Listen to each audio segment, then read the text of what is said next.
Elena Myers wasn't the kind of woman people noticed in a crowd. She didn't wear bold lipstick or speak too loudly. She didn't chase adventure or drama. Instead, she built her life out of small certainties: quiet mornings, warm coffee, her son's laughter bouncing down the hallway. At 32, she had accepted that her life wasn't extraordinary, but it was hers. She lived in a modest townhouse on the outskirts of St. Paul, Minnesota. The kind of place with creaky floors, a garden patch that never quite grew right, and neighbors who waved from a distance but didn't ask questions. Her world revolved around one person, Dylan, her 8-year-old son with a wild imagination and a heart too big for his little chest. She worked from home as a freelance graphic designer. Some days were better than others. But most days felt like a blur of emails, design revisions, reheated coffee, and the ever-present guilt that she wasn't doing enough. Enough for Dylan, enough for herself. That Monday morning felt like all the others. She brushed her hair into a loose bun, pulled on jeans that had faded from too many washes, and packed a small paper bag: sliced apples, a banana, chocolate pudding, Dylan's favorite, and a new pair of cotton pajamas with dinosaurs on them. Dylan had undergone a routine appendectomy, nothing major. The doctor said he'd be ready to go home today. Elena's only plan was to show up, smile, hold his hand, and bring him home. But sometimes the universe doesn't care about your plans. Sometimes it holds your hand and pulls you into a story you never expected to be part of. That morning, when Elena walked through the sliding glass doors of St. Mary, Paul Regional Hospital, she had no idea her entire life was about to split open, quietly, without warning, and all because of one wrong hallway and one touch. The hospital was colder than Elena remembered. Maybe it was just her nerves. Maybe it was something else. She took the stairs instead of the elevator, out of habit or restlessness, and found herself in a quiet hallway that hummed with fluorescent lights. She glanced down at the note on her phone. Room 17. That's where Dylan had been. But when she arrived, room 17 was empty. The bed was stripped. The monitors were gone. Only a man stood inside, measuring the walls. Confused, Elena asked, "Excuse me, where's the patient who was here? My son—" He barely looked up. "I'm just the painter, ma'am." A strange chill crept down her spine. Wandering down the corridor, she spotted a young nurse with a cart. Her badge said Olivia. The nurse checked her tablet and said Dylan had been moved to room 3, 3rd floor, for discharge prep. Elena hesitated. Room 3? 3rd floor? That didn't make sense. Room 17 wasn't even full yesterday. Why would they move him? Still, she smiled politely and said thank you. The 3rd floor was even quieter than the 2nd. The hallway carpet muffled her steps. The air smelled sterile but heavier. A printed sign on the wall read, "Intensive Care Unit, authorized personnel only." Her stomach dropped. ICU? Why would they move Dylan to the ICU? Still, she pressed forward. A man in scrubs pushed a cart of equipment past her. "Room 3?" she asked. He pointed down the hall. "There, but I'm new here. Best to double check." Elena followed his direction and came to a half-open door. Inside the room was dimly lit. One bed, one patient. Not Dylan. It was a woman, pale, motionless. Silver hair spread like silk across the pillow. And yet, something in Elena pulled her forward. A pressure in her chest, soft but persistent. She shouldn't go in. She knew that. But she stepped inside. Her eyes never left the woman's face. There was no recognition, yet something about her felt familiar. Almost without thinking, Elena reached out and touched the woman's hand, and the moment her fingers met skin, everything shattered. The hospital vanished, the walls dissolved. She was standing on a lake shore. Wind danced across water. A blue-painted house stood nearby, and in the doorway, a man waited, his eyes searching the horizon. Then darkness. Elena stumbled back, gasping. Her heart pounded in her ears. She hadn't felt something like this in over 20 years, and now it had found her again. The vision didn't feel like a dream. It wasn't vague or blurry. It didn't feel imagined. It was real. Elena stood at the edge of a lake, its silver surface shimmering beneath a cloudless sky. The air was warm, peaceful. Sunlight glinted off the water like diamonds. Ahead of her stood a 2-story house, blue-painted white trim, a wraparound porch carved with delicate woodwork. Wind danced through the curtains of the open windows. A porch swing creaked softly. And in the doorway, a man, tall, broad-shouldered, wearing a dark flannel shirt and jeans. He wasn't moving, just standing there, eyes fixed on the lake as if he were waiting. He didn't turn, he didn't speak, but Elena felt something, a pull, a strange ache in her chest as if this place, this moment, belonged to her. Her heart thundered, not from fear, but from recognition. This wasn't just someone else's memory. It felt like home. Then, suddenly, darkness. The vision vanished like smoke in the wind. The room around her snapped back into focus. She was back in the hospital in the dim ICU room, standing beside a stranger's bed. Her chest rose and fell rapidly. Her fingers were still touching the woman's hand. Elena yanked them back, shaking. What the hell just happened? This wasn't a déjà vu. This wasn't imagination. It was a memory, a living one, and it didn't belong to her, at least not entirely. The room was still spinning in Elena's head. She'd stepped into a hospital, expecting a normal discharge visit, and somehow walked into someone else's life, someone else's memories. But now she couldn't shake the image, the lake, the man, the blue house. She needed answers. 10 minutes later, Elena sat stiffly in a cold plastic chair outside the nurse's station. Her palms were still clammy. A doctor with tired eyes and a clipboard finally emerged. His badge read, Dr. Michael Hargrove. "Are you the one who went into room 3? He asked bluntly. Elena nodded. "Yes, I thought my son was there." The doctor studied her. "That room is part of the ICU. It's restricted for a reason." "How did you even—" "I was told by a nurse that my son had been moved," she said, voice trembling. "She said room 3.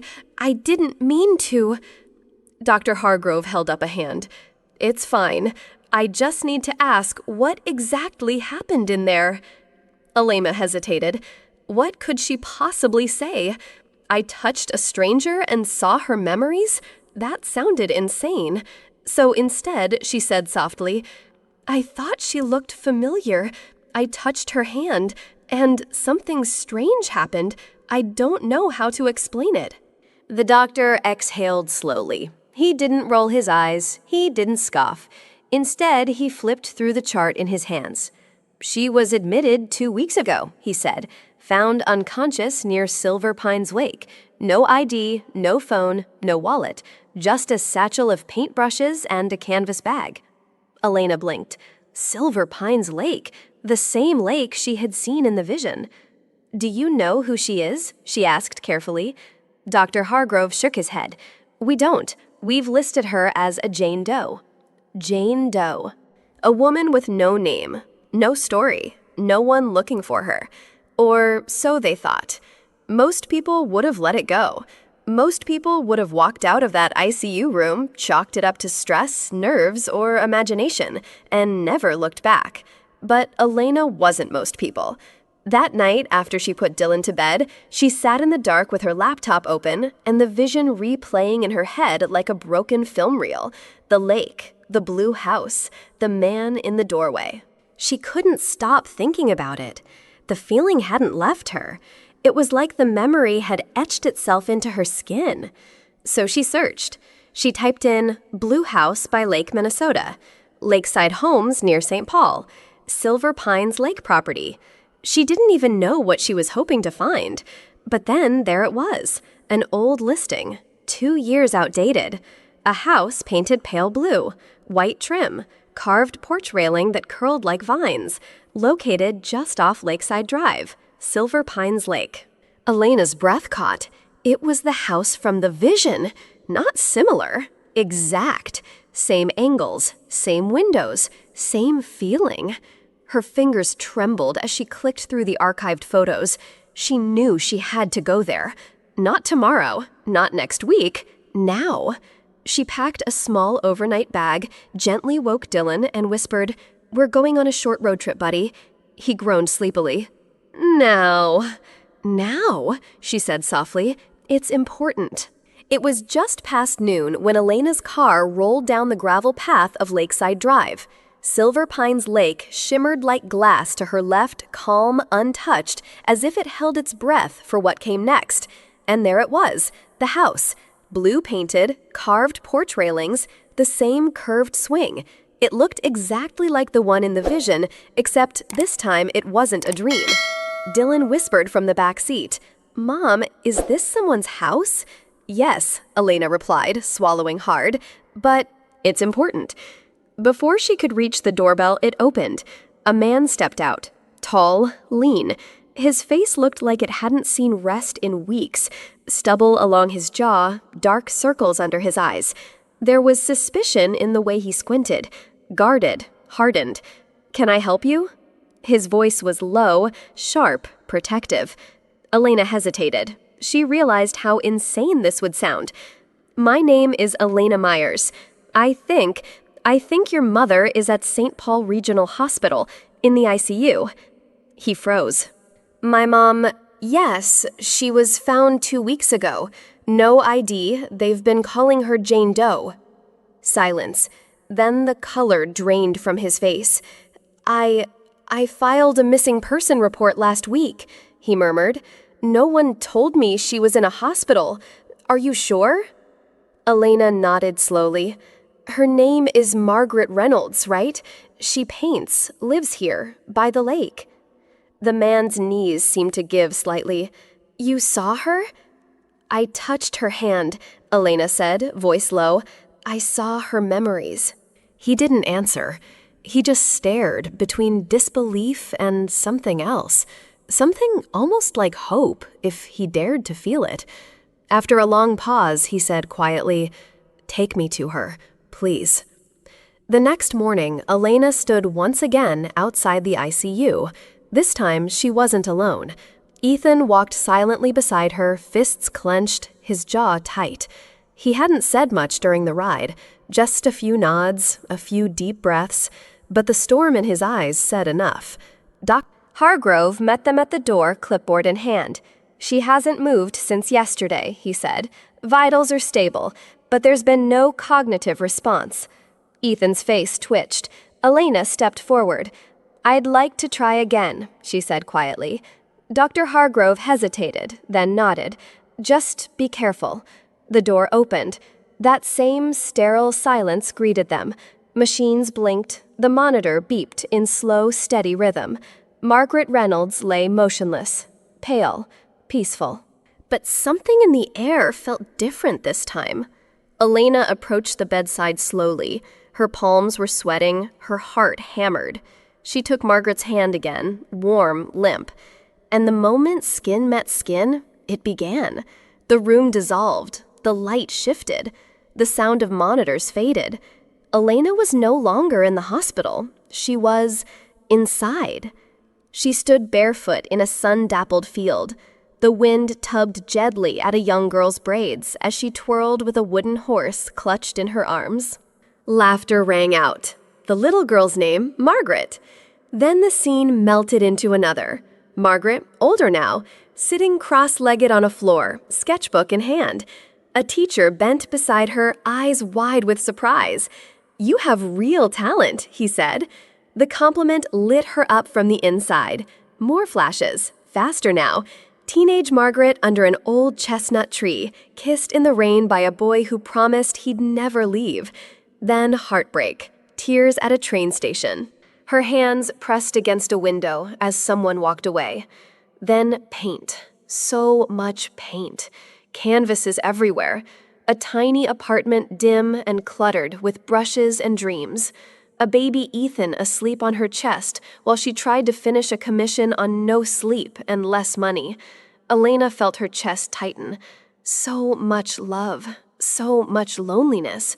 A woman who had sacrificed everything for her son, for her art, for herself. Back in the hospital, Elena gasped. Tears welled in her eyes.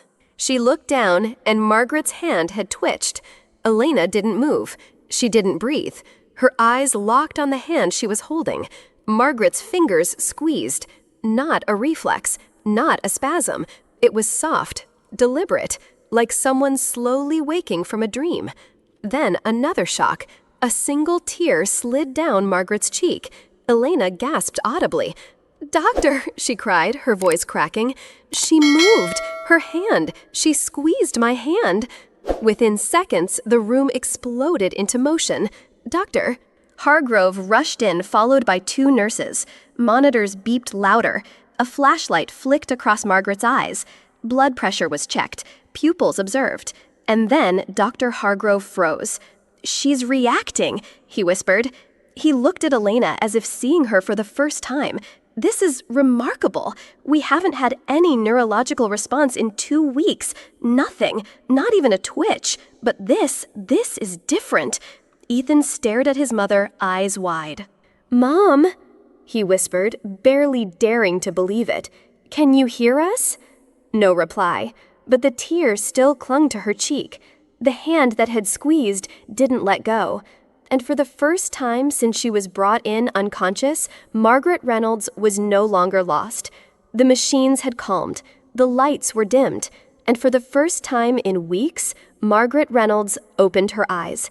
Elena stood by her side, Ethan holding his breath just behind her. Margaret blinked slowly. Her gaze wandered first to the ceiling, then to the IV line, then finally to the 2 people standing by her bed. "Where?" Her voice cracked like dry leaves. "Where?" Ethan stepped forward, heart pounding. "It's okay, Mom. You're safe. You're in the hospital. You've been in a coma." Her eyes focused on him, slowly, and then confusion, pure, terrifying confusion. "I'm sorry," she said weakly. Do I know you?" The room fell into stunned silence. Ethan froze. The color drained from his face. "It's me. It's Ethan, your son."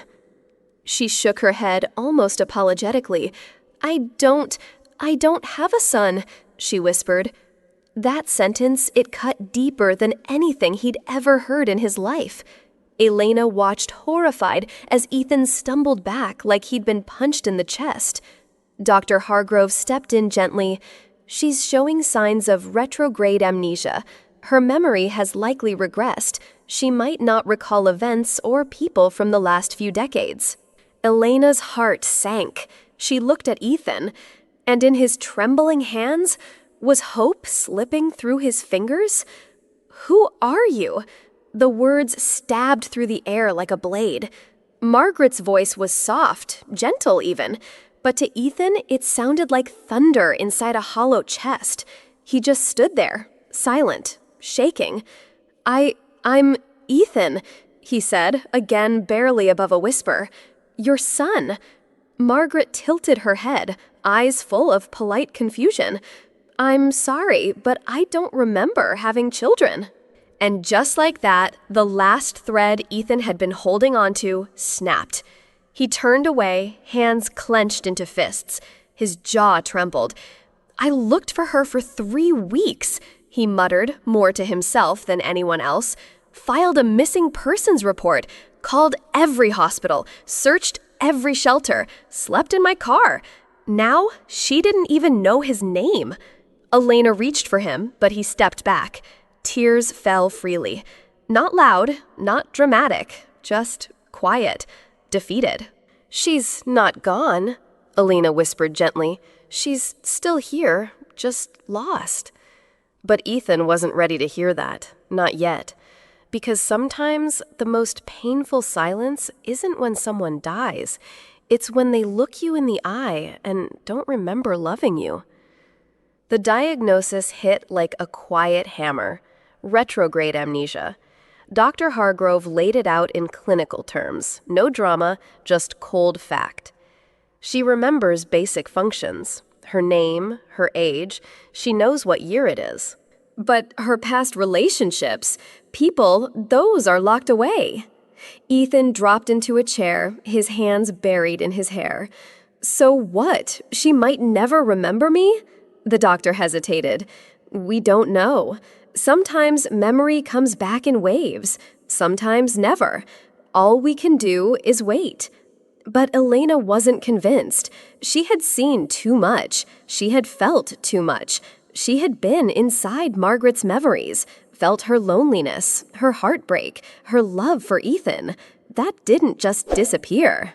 She's not gone, Elena said quietly, her voice steady. She's trapped, somewhere deep, behind walls her mind built after too much pain. Dr. Hargrove looked at her strangely, but didn't argue, because deep down, even the science couldn't explain the tear or the hand squeeze or why a total stranger seemed to know things no one else could. The drive to the lake house was quiet, no music, just the sound of tires on wet asphalt and 3 people lost in their own thoughts. Ethan sat behind the wheel, jaw clenched.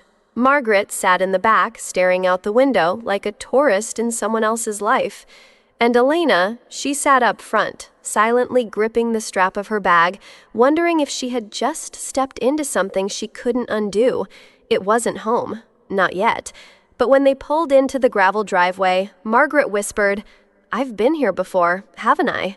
It was the first time she had recognized anything.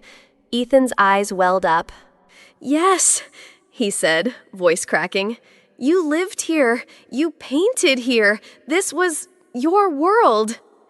Margaret looked at him, almost apologetically, and nodded. "It feels almost familiar." That night, Ethan made tea. Margaret sat quietly in the living room, eyes drifting over the fireplace, the couch, the faint marks on the wall where old frames had hung. And Elena, she unpacked her things in the guest room. She wasn't supposed to stay. But Margaret had looked at her earlier that day, confused and scared, and said, "Don't leave me alone with strangers." So now, here they were, 3 strangers, 1 house, and 1,000 memories waiting to be found or rebuilt. It started with a whisper. "I want to see the room with the easel," Margaret said softly one morning, her voice almost lost beneath the clink of teacups. Ethan froze. That room hadn't been opened in months, not since she disappeared. It was still exactly as she'd left it. Half a canvas, an unfinished storm. Brushes in a coffee mug, their tips stiff with dried paint. The scent of linseed oil clung to the air, like time itself had refused to move on. When Ethan opened the door, Margaret took a step in and stopped. For a moment, she just stared. Then something flickered in her. Her hand reached for the edge of the easel, almost as if muscle memory had taken over. She looked at the canvas, bold strokes, wild clouds, violent blues. She didn't say anything, but she didn't have to. Tears welled in Ethan's eyes. Elena stood behind them both, holding her breath. She knew this wasn't just a room. This was a doorway, back to who Margaret had once been. Elena didn't plan to touch her again, but something about Margaret, her sudden stillness in that studio, called out. So gently, almost instinctively, Elena reached out and placed her hand over Margaret's. And in an instant, the room disappeared. The air thickened, her pulse pounded in her ears. She was no longer standing in the cottage. She was inside Margaret's memories. The first flash came like lightning. A boy, about 5, chasing fireflies by the lake. Margaret laughing, her face full of light. A birthday cake with melting candles. Rain hammering the windows while she held that child close. A man slamming the door. And her crying in the studio alone, painting in the dark. So many nights of silence, of wine and half-finished canvases, of whispering to herself, just survive this, just get through this one more day. Then the memories shifted, brushes moving like swords across a canvas, colors that screamed instead of spoke, bills stacked next to an eviction notice, a sketchbook full of dreams no one ever asked about. Elena gasped. Tears fell without permission. These weren't just memories. They were wounds. And she She was inside every scar. Margaret hadn't spoken for hours, just sat quietly in her old art studio, staring at the half-finished storm painting on the easel. The air was still heavy with the scent of linseed oil and something older, memory. Then, barely above a whisper, she said it. "You used to call me Stormcatcher, remember?" Elena froze, but it was Ethan who broke. His knees buckled slightly as he gasped, "Mom, you used to say that to me when I was scared during storms. You'd say the thunder is just your mother catching clouds." Tears rushed down his cheeks, raw, unstoppable. Margaret turned.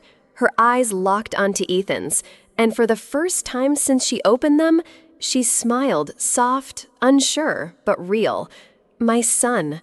Just 2 words, but they shattered weeks of silence. They tore through the fog of her amnesia like lightning.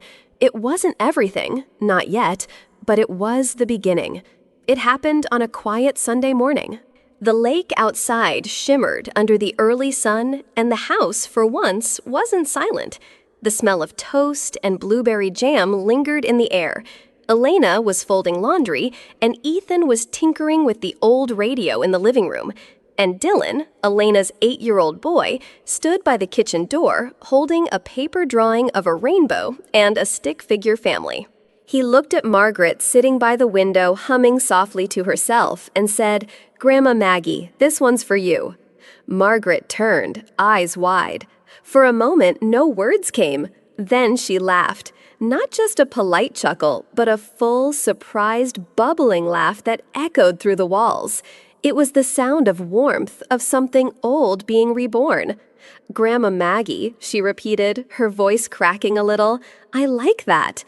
Elena looked up from the laundry, stunned. Ethan dropped the screwdriver, and Dylan just beamed like nothing was out of the ordinary. But everything was extraordinary, because in that one moment, a boy with no grandparents and a woman who couldn't remember being a mother found each other. No blood, no expectations, just connection. And for the first time in years, the house finally sounded like home. It started with a blank canvas. For days, Margaret had stared at it, brushes untouched, paint tubes unopened. The room was quiet, too quiet, but not that morning. That morning, Margaret walked into her studio with a purpose. She didn't say a word. She simply stood in front of the canvas, then picked up her oldest brush, the one with the frayed bristles and faded handle. Her hand trembled, but she began. Stroke after stroke, color after color. Not a storm, not a memory, but something new. Elena peeked through the door and froze. Margaret was painting, but it wasn't just a painting. It was them. Elena holding Dylan's hand, Ethan standing just behind them, one hand on Margaret's shoulder, and in the center, a warm, glowing light that seemed to bind them all together, a family, not born from blood, but built from pain, choice, and healing. When she was done, Margaret stepped back, tears in her eyes. "It's the most important painting I've ever made," she whispered, "because it's not about who I was, but who we are now." It wasn't loud. It didn't come with grand gestures, declarations, or music swelling in the background, but it was there. Ethan stood in the doorway, watching Elena laugh with Dylan in the kitchen. Her sleeves were rolled up, her hands were covered in flour, and for a moment, she looked more like home than any place he'd ever known. Elena turned and caught his gaze. They didn't speak, but something passed between them, a pause, a knowing, a warmth that didn't need words. That night, as they sat beside each other on the porch, watching the moonlight ripple over the lake, Ethan finally broke the silence. "I didn't think I'd ever feel like this again," he whispered. Elena didn't answer. She didn't need to. Her fingers gently found his and held on. The studio smelled like turpentine rain and memory. Margaret sat in front of the last canvas, blank, waiting, just like her. Her hands trembled slightly as she looked up at Elena. "Touch my hand, Elena," she said softly. "You're the bridge. You've always been the bridge." Elena hesitated, then placed her palm gently over Margaret's. The moment their skin met, everything changed. Elena gasped. She wasn't in the studio anymore. She was standing on the edge of a silver lake. Two women stood before her, one older, one younger, fingers intertwined. The sky above them split with sunlight, piercing through clouds like stained glass. Wind whispered through the trees like a forgotten lullaby, and then Margaret spoke inside the vision. "That's who I was. That's who I still am. Thank you for reminding me." When Elena opened her eyes, Margaret was already painting. Not storms, not sorrow, but light and love. Elena sat by the window as the sun dipped behind the trees, her fingers tracing the edge of a coffee mug. Dylan was asleep upstairs, and Margaret and Ethan were playing chess by the fireplace, laughing. And that's when it hit her. This gift, this strange ability to touch memories, was never meant to be a burden. It was a bridge, not just between moments, but between souls. She hadn't just helped Margaret remember who she was. She helped Ethan find his mother. She helped Dylan discover a grandfather he never had. And somewhere along the way, she found herself too. It happened on a Sunday morning. The lake was still. The birds sang like they knew something had changed. Ethan walked out onto the porch with 2 mugs of coffee. One for him, one for Elena. He sat beside her, watching Dylan throw pebbles into the water. "You don't have to leave," he said quietly. "You and Dylan, you can stay, as long as you want. This feels like home now." Elena didn't answer right away. She looked at the house, the studio, the window where Margaret painted. She looked at Dylan, at Ethan, and then at Margaret, standing inside her hands stained with paint, her smile soft. Margaret was finishing her final canvas. 2 women, side by side, standing at the edge of a glowing lake. One had found her way back. The other had found who she really was. At the bottom of the canvas, in Margaret's elegant handwriting, some memories are borrowed, some are lost, but the ones we find together become family. Sometimes healing doesn't come from a cure, but from connection. A simple touch, a moment of listening, the courage to stay even when you don't have the answers. Elena didn't plan to become someone's bridge back to life, and Margaret never expected her memories to be carried by a stranger. But in that crossing between what's forgotten and what remains, they built something rare, a chosen family, one not bound by blood, but by understanding. In life, we may not always get back what was lost, but we can always build something beautiful with what we still have. If this story moved you, made you pause, or reminded you of someone you love, don't forget to like, share, and most importantly, subscribe to Whispers of Life. We bring you stories that touch the heart because healing begins when we feel seen. Tap the bell so you never miss a soul-deep story.